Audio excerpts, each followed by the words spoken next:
రైతు బాగుపడ్డప్పుడే దేశం బాగుపడుతుంది. ఎందుకంటే పండించే పంటకు రైతే రేటు నిర్ణయించాలి. ఎందుకంటే ఇలా మన ఫర్టిలైజర్ కొంటుంది, అడకపిండి ఫర్టిలైజర్ కానీ ఆ మందులు కానీ ఏవి కొన్నా కానీ అవి మరి వాళ్ళు ప్రకటించిన రేటుకు, వాళ్ళు నిర్ణయించిన రేటుకే మనం కొంటాం.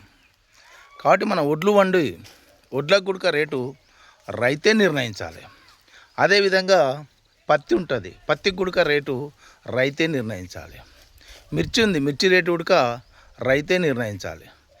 ప్రతి పంటకు పల్లికి కానీ దేనికి కానీ పండించిన పంటకు ఎప్పుడైతే రైతే రేటు నిర్ణయిస్తాడో, ధర నిర్ణయిస్తాడో, అప్పుడు రైతు బాగుపడే ఆస్కారం ఉంటుంది.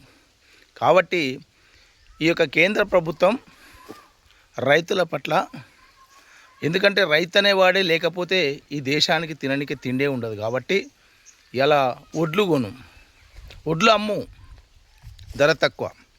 అదే బియ్యం కొను, ధర ఎక్కువ. మిర్చి అమ్ము, ధర తక్కువ. మిరపొడి కొనుక్కో, ధర ఎక్కువ. అదేవిధంగా పత్తి అమ్ము, ధర తక్కువ. అదే బట్ట కొనుక్కో, ధర ఎక్కువ. ఇట్లా పల్లి అమ్ము, ధర తక్కువ. పల్లి నూనె కొనుక్కో, ధర ఎక్కువ. ఇట్లా మక్కలు అమ్ము, ధర తక్కువ. అదే మక్కకు సంబంధించినటువంటి కోళ్ళ కానీ దీనికి దాని కొనుక్కో, దానికి రేట్ ఎక్కువ.